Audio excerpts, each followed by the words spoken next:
Salam, selamat siang sahabat terkasih. Hari ini kita akan membaca dan merenungkan firman Tuhan dari surat Rasul Paulus kepada jemaat di Efesus. Pasal 1 ayat 1 sampai 14. Bagian firman ini adalah salah satu pernyataan iman yang paling dalam tentang identitas kita di dalam Kristus. Di dalamnya kita melihat kita dipilih, kita ditebus, kita diampuni, kita diangkat menjadi anak, kita dimateraikan oleh Roh Kudus. Mari kita baca perlahan dan biarkan firman Tuhan berbicara dalam hati kita. Efesus 1 ayat 1 sampai 2. Salam dari Paulus, Rasul Kristus Yesus oleh kehendak Allah, kepada orang-orang kudus di Efesus, orang-orang percaya dalam Kristus Yesus. Kasih karunia dan damai sejahtera dari Allah Bapa kita dan dari Tuhan Yesus Kristus menyertai kamu. Sahabat terkasih, Paulus memulai dengan dua hal penting, kasih karunia dan damai sejahtera. Inilah dua dasar hidup orang percaya. Kita diselamatkan oleh kasih karunia. Kita hidup dalam damai sejahtera. Hari ini, sebelum kita melakukan apapun, mari kita ingat kasih karunia Tuhan menyertai hidup kita. Efesus 1 ayat 3. Terpujilah Allah dan Bapa Tuhan kita Yesus Kristus, yang dalam Kristus telah mengaruniakan kepada kita segala berkat rohani di dalam surga. Sahabat terkasih, mari kita perhatikan kalimat ini. Segala berkat rohani. Bukan sebagian, bukan sedikit, tapi segala. Artinya, di dalam Kristus, kita sudah memiliki kasih, pengampunan, damai, keselamatan, pengharapan. Kita mungkin belum memiliki semua secara jasmani, tetapi secara rohani kita tidak kekurangan. Efesus 1 ayat 4-5. Sebab di dalam Dia Allah telah memilih kita sebelum dunia dijadikan, supaya kita kudus dan tak bercacat di hadapannya. Dalam kasih, Ia telah menentukan kita dari semula oleh Yesus Kristus untuk menjadi anak-anak-Nya, sesuai dengan kerelaan kehendak-Nya. Sahabat terkasih, disinilah kita menemukan identitas kita. Kita dipilih, kita dikasihi, kita diangkat menjadi anak. Kita tidak kebetulan hidup di dunia ini, karena kita adalah pilihan Tuhan. Efesus 1 ayat 6. Supaya terpujilah kasih karunia-Nya yang mulia, yang dikaruniakannya kepada kita di dalam Dia, yang dikasihinya. Sahabat terkasih, tujuan hidup kita bukan hanya sukses. Tujuan hidup kita adalah memuliakan kasih karunia Tuhan. Lewat hidup kita, orang lain melihat Tuhan itu baik. Efesus 1 ayat 7.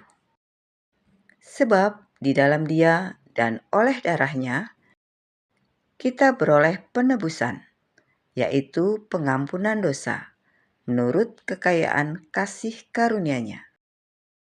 Sahabat terkasih, Yesus menebus kita dengan darah-Nya sendiri. Artinya, dosa kita tidak ringan, tetapi kasih Tuhan lebih besar. Hari ini, jika ada rasa bersalah, mari kita ingat, kita sudah diampuni. Efesus 1 ayat 8-9. Yang dilimpahkannya kepada kita dalam segala hikmat dan pengertian.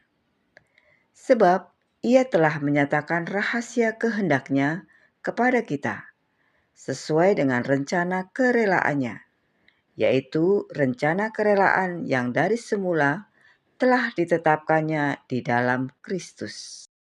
Sahabat terkasih, Tuhan tidak menyembunyikan rencananya. Dia membuka kehendak-Nya bagi kita melalui firman-Nya. Semakin kita membaca firman Tuhan, semakin kita mengerti hati Tuhan. Efesus 1 ayat 10.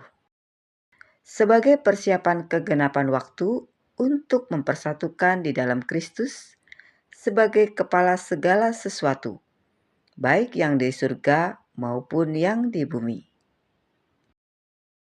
Sahabat terkasih, segala sesuatu pada akhirnya akan dipersatukan dalam Kristus. Dunia ini mungkin terlihat kacau, tetapi Tuhan tetap berdaulat. Dan pada waktunya, Kristus akan memulihkan semuanya. Efesus 1 ayat 11-12. Aku katakan di dalam Kristus, karena di dalam Dialah kami mendapat bagian yang dijanjikan. Kami yang dari semula ditentukan untuk menerima bagian itu sesuai dengan maksud Allah, yang di dalam segala sesuatu bekerja menurut keputusan kehendak-Nya, supaya kami yang sebelumnya telah menaruh harapan pada Kristus boleh menjadi puji-pujian bagi kemuliaan-Nya. Sahabat terkasih, kita bukan hanya penonton dalam rencana Tuhan. Kita bagian dari rencananya. Hidup kita punya tujuan. Efesus 1 ayat 13. Di dalam Dia, kamu juga, karena kamu telah mendengar firman kebenaran, yaitu Injil keselamatanmu. Di dalam Dia, kamu juga, ketika kamu percaya, dimeteraikan dengan Roh Kudus yang dijanjikannya itu. Sahabat terkasih, materai adalah tanda kepemilikan.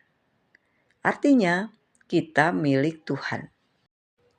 Dan Roh Kudus tinggal di dalam kita sebagai penolong, penghibur, penuntun. Efesus 1 ayat 14. Dan Roh Kudus itu adalah jaminan bagian kita sampai kita memperoleh seluruhnya, yaitu penebusan yang menjadikan kita milik Allah untuk memuji kemuliaan-Nya. Sahabat terkasih, Roh Kudus adalah jaminan masa depan kita. Artinya, keselamatan kita tidak sementara. Kita memiliki pengharapan kekal. Sahabat terkasih, hari ini ada 3 hal yang bisa kita lakukan. Yang pertama, bersyukur atas berkat rohani. Yang kedua, hidup sesuai identitas kita, yaitu anak Allah, sudah diampuni, dan milik Tuhan. Yang ketiga, bersandar pada Roh Kudus. Minta pimpinan Tuhan dalam setiap keputusan hari ini. Sahabat terkasih, mari kita berdoa bersama. Bapa yang penuh kasih, terima kasih untuk setiap berkat rohani yang Engkau berikan kepada kami di dalam Kristus. Terima kasih karena kami dipilih, ditebus, diampuni, dan dimeteraikan oleh Roh Kudus. Hari ini kami mau hidup sebagai anak-anak-Mu. Pimpin langkah kami, jaga hati kami, dan pakai hidup kami untuk memuliakan nama-Mu.